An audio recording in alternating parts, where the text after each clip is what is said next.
Welcome to the Security Weekly News Wrap-Up for the week of 26 June 2022. We've got AntMan anal attack, IOT APTs, OpenSea, Microsoft, and more Microsoft, Jenkins, SFC, Zuo Rat, and all the show wrap-ups on the Security Weekly News. This is Security Weekly, for security professionals, by security professionals. We interrupt our program to bring you this important message. It's the show that keeps you up to date on the latest security news twice a week. Your trusted source for accurate security information and expert analysis. It's time for Security Weekly News.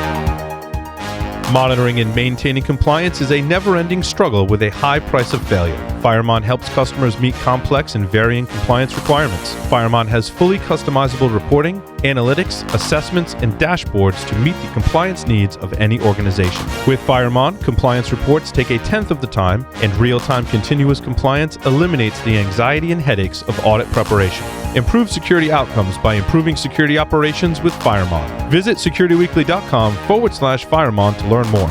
Right now, everybody is talking about cryptocurrency, and the cyber criminals are hiding in the conversation. Cyber criminals use social engineering loaded with urgency and fear to successfully prey on your company, your employees, and your customers. Spear phishing is just one of the 13 types of email threats. Barracuda has identified 13 types and shows you how you can protect your company, your customers, and your reputation.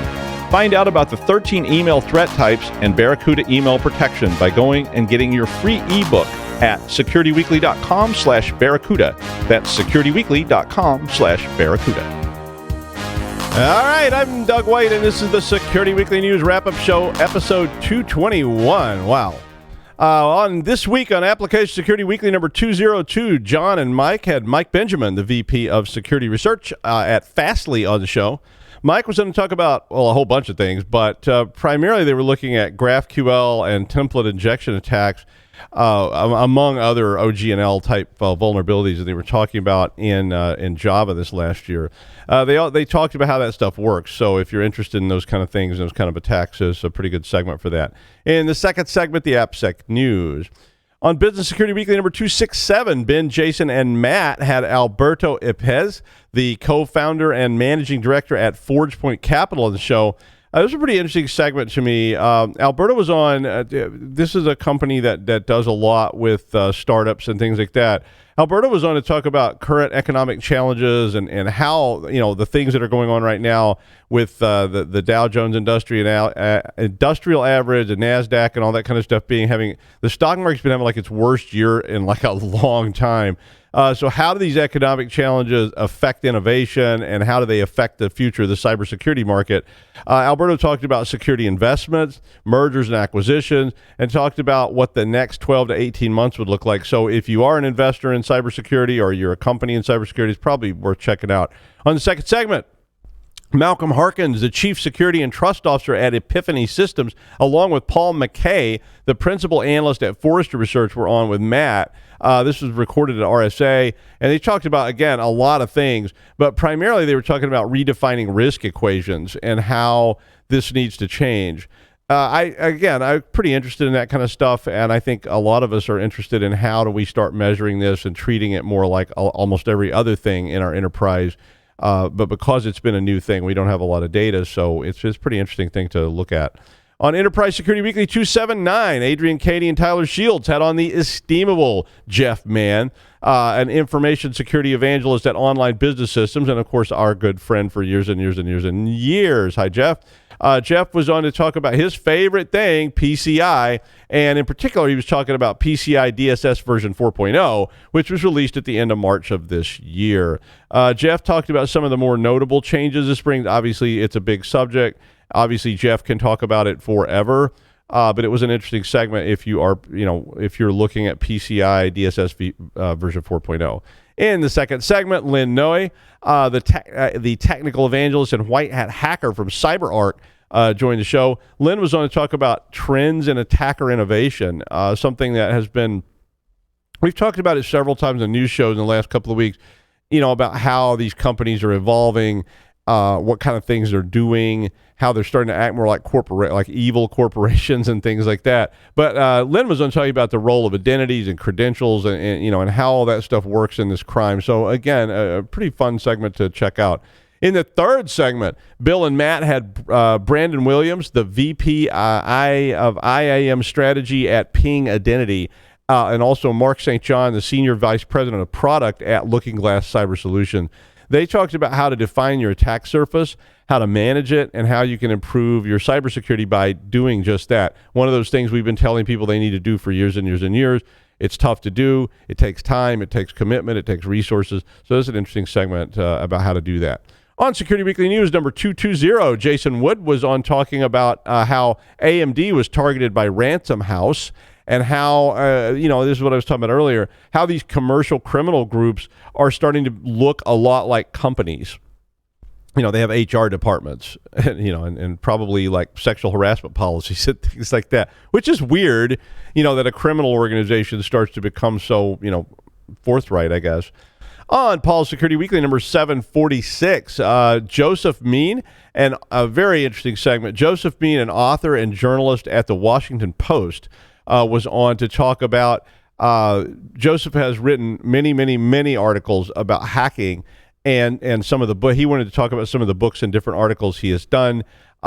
He really, I guess, broke some of the biggest stories, to the mainstream at the Washington Post in the hacking industry, and has two very popular books from that. Very cool. I wish I could have been there, but I was contaminated in Switzerland by what. And so, yeah, and I don't mean like the scent of cow. So, yeah. In the second segment, the cybersecurity news. Good job, our friend Tom Leonardo, who joined in.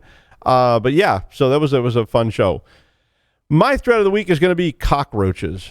Yeah. Now, a lot of us were students or are still students, and a lot of us have lived in or still live in substandard housing, or maybe even you live in a 64-room mansion with a mega yacht parked out back in your personal private, bay. I mean, I remember playing a show one time in a very posh hotel whose shall remain nameless, and entering the building through the kitchen because, they can't have heathen musicians wandering around. And I was thinking, wow, this is a gross place. I wouldn't eat here. But now I realize you may be wondering about now what I'm talking about and about, I'm talking about an insect, but the answer is, well, cockroaches are very, very, very persistent. You can try about 1 million things, and I lived in this dorm one time, and they constantly were trying to do stuff to get rid of the cockroaches. And just when they would say, oh, they're all gone, we use poison gas and more poison gas and all this. Well, nope, there's one right there on the wall behind you while you're doing the press release. But I mean, why talk about it? Well, there was this Mandiant report, and the Mandiant report was talking about UNC 3524, which is an advanced persistent threat, possibly state-sponsored. And they were talking in the report about how this group is leveraging what I call the cockroach approach. Yeah, they didn't call it that, but I'm calling it that. And what they're doing is they hide in every crack, cabinet, pipe, and old cigar box to ensure that they can be in your network and maintain persistence in your network, even if you dump poison gas on the network to try to get rid of people that are broken in. And I mean, that means when you get those calls, well, you're going to be like those exterminators who basically have to say, well, this isn't going to work, but we'll try. We're going to put a tent over the whole building, pump it full of poison gas for a week, and then we'll just sort of hope for the best. Oh, nope, there goes another one.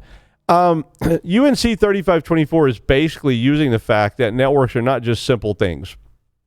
And modern networks have unbelievable numbers of devices in them. I mean, from the very first networks I ever worked on, they had printers and fax machines and PCs and other devices that started being added to that. And if you think about just even your home today for a second, whether it's substandard or it's a 64-room mansion, how many things in that domicile are enabled?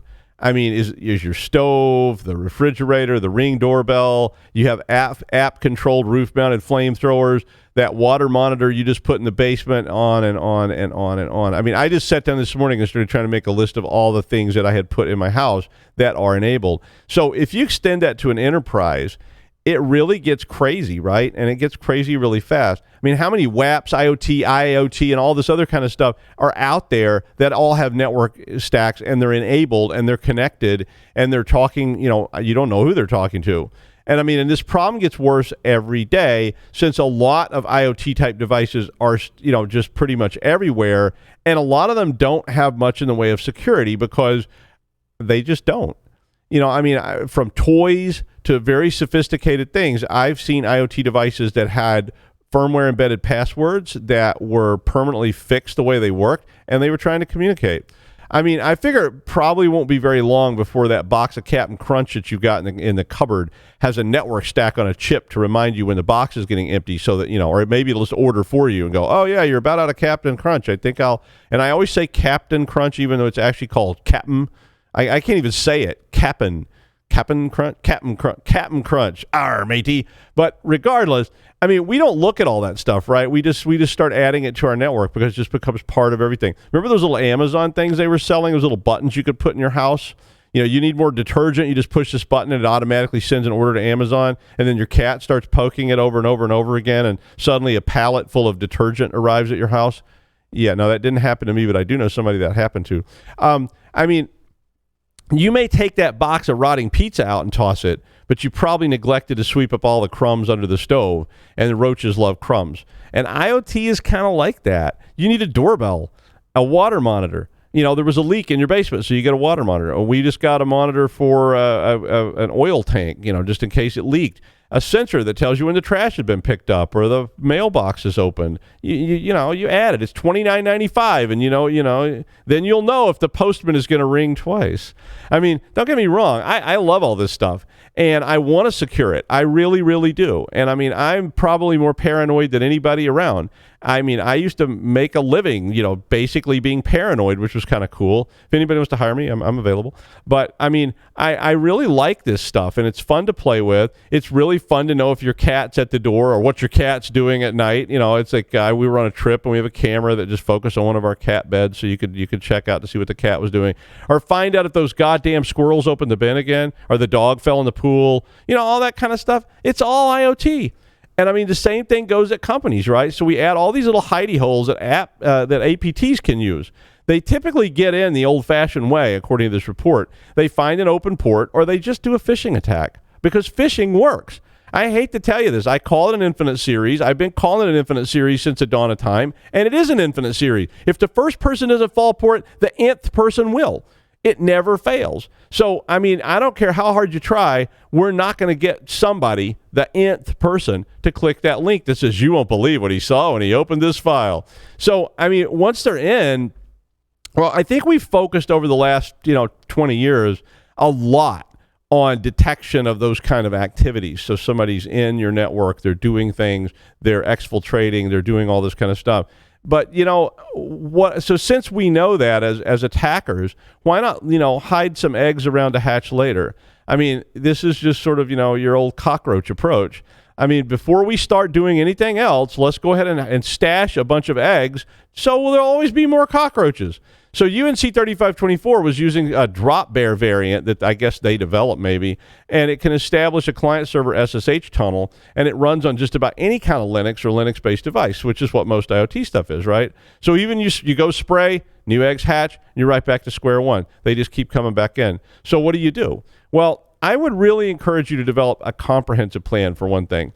You need to find a way to evaluate all these devices for risk. I mean, there's different documents out there, whether the NIST documents, MITRE, Amazon has a document about risk grids and all these kind of things.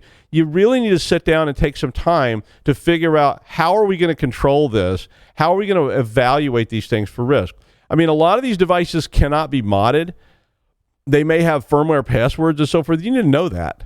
They may have open ports. They may be able to allow connections, and on and on and on. They may also have vulnerabilities, of course, right? I mean, I'm not even stating the most dramatic stuff that they do. You got to put them in their own network. But even then, you're going to have to become the jackbooted thug again and start scanning. I mean, remember when Wi-Fi first came out and Tom in marketing decided to buy a WAP at Best Buy and put it in his office so he could be ice cool daddy and carry a laptop into the meeting room to go, yeah, I'm connected. I don't know about the rest of you. And then you find out that those guys in the apartment building across the street were now connected to that and either just using it for internet porn or they were actually doing stuff to your corporate network. Because I did one of those jobs. They were getting like messages printed out on the printers, like funny messages were coming out of their printers and they didn't know where they were coming from. And we went and scanned the building and guess what we found? Oh, there was like 3 Wi-Fi WAPs that people had put in their offices so they could carry their laptops around. And, all of a sudden you were having to scan every other day to see if people had put up Wi-Fi WAPs and then take security and a ball bat and some bear mace and go down there and seize the things and stomp them into a million pieces in front of the person while they watched and cried. But, I mean, it's even easier to put IoT on the network. I just recently was in an enterprise. I saw someone had a little Wi-Fi enabled toy. It was like a little tank on their desk that people could drive around from home. It had a little camera on it, and you could drive it around and do things like that. And it could be controlled by an app over the internet. And then I saw a story recently again about internet-controlled sex toys that used local Wi-Fi to connect to an app that was housed who knows where, probably in China. And and I will say you might want to go back and watch Paul's Security Weekly episode 505, where RenderMan came on and talked about the Internet of Dongs. It's a very cool episode. You should definitely go check it out. But mostly, you need to start developing a management plan for this because somebody is going to bring IoT into your network, either legitimately or illegitimately. And if someone like UNC 3524 gets on those devices, it's going to be really, really, really hard to get rid of them if they're using this technique talked about in this article. Next week, how to get rid of a Keith Richards infestation. And now the news. So you went and bought some NFTs. Yep. And now you own a picture of a monkey sniffing its finger. Mm-hmm. Well, OpenSea has some bad news for you. They disclosed a data breach on Wednesday and warned that you will very likely be getting hit with spear phishing attacks soon. OpenSea is a big provider of an NFT marketplace. They said that it has the data of more than 600,000 users and over 20 billion in transaction volume. So obviously NFTs are pretty popular.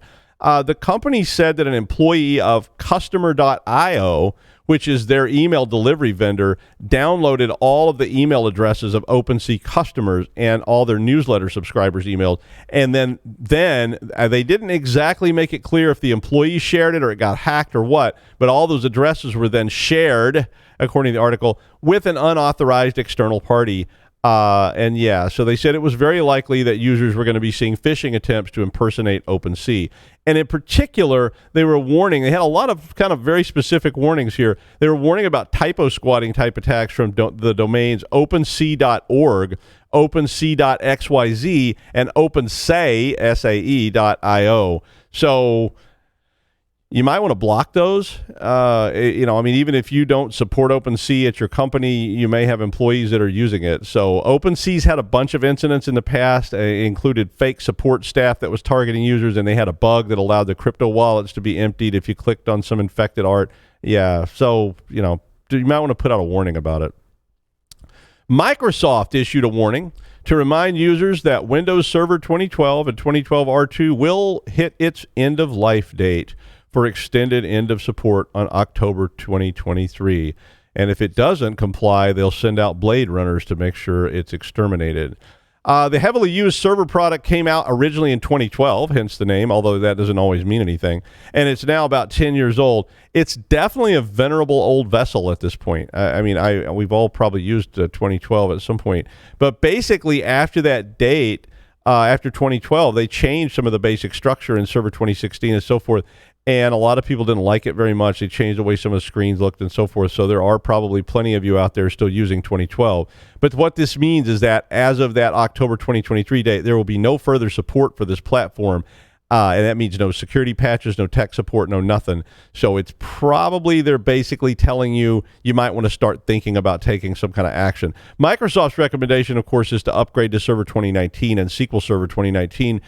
So I would just tell you start planning your upgrade path because you really don't want to be using server products that are no longer being supported because, when that big 0 day is found and there's no patch forthcoming, you're going to be screwed. Microsoft Exchange at the same time reported that Exchange servers belonging to government and military organizations in almost everywhere except the United States, Europe, the Middle East, Asia, and Africa have been found to contain malware which would allow backdoor entry to the servers.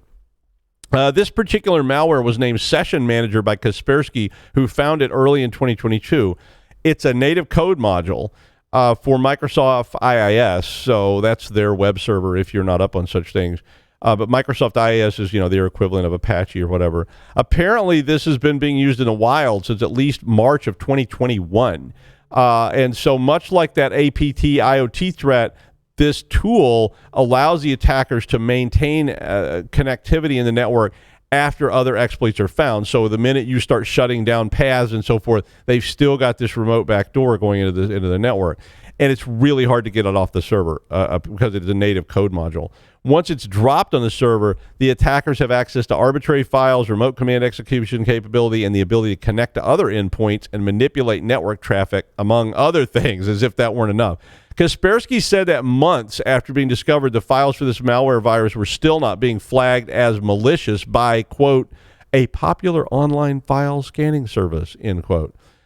The module harvests credentials, so when it first starts running, it harvests all the credentials it can get out of system memory. It can drop Mimikatz, prod dump, and some other, like an Avast memory dump tool and so forth, as well as it collects network information about other devices in the network. The malware is similar to OWL proxy, and it may be being developed by Gelsinium, which is a threat actor who conducts worldwide espionage against mostly governments and electronics manufacturing and universities in East Asia and the Middle East, and is believed to be state-sponsored. So very nasty little thing there. The Software Freedom Conservancy is a nonprofit which focuses on free and open source software. They're sort of the, Greenpeace of open source software. But they said they have stopped using GitHubs, as long as we're on Microsoft today. And they're encouraging everyone to join them in stopping using GitHub. It's a pretty good reason, though, I'll tell you. The move came after the introduction of GitHub Copilot, which is an AI-based coding assistant tool that is used to suggest code and functions to developers as you're working. So you put that on there, and as you start doing things, the AI Copilot is looking at your code. When it looks at my code, it says, hey, are you an idiot or what? But for people that actually know what they're doing, it's looking at their code going, maybe you should try this function. I always wonder if it's biased, though. It's like, but the AI has been trained on natural language text and source code based on public source code from GitHub, particularly the code in public GitHub repositories. I think they have other sources as well. So I guess the AI has learned to sort of be a script kiddie and look at code and suggesting. But anyway, they think this is a problem because Microsoft and GitHub have not really dealt with the copyright issues that I could see. And it was a very good point that this AI is looking at your code in public space and then suggesting maybe that code to other people. And so the AI starts using code, and it is public, but then it gets reused in possibly private or even commercial code. I mean, I guess it depends on how you feel about that. If you're really, hardcore open source person and you say, I don't want my code reused from some commercial product without my permission, or if that's in your license, I don't know if that would apply.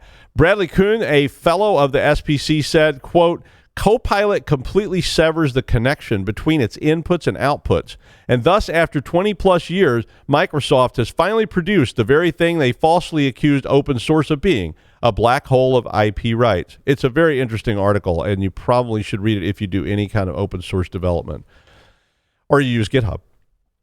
Jenkins, who makes a really popular open source platform with support for 1,700 plus plugins, which are used for building, testing, and deploying software, announced that they have 34 security vulnerabilities which affect 29 different plugins on their open source automation server, with 29 of them being 0 days that have no patches.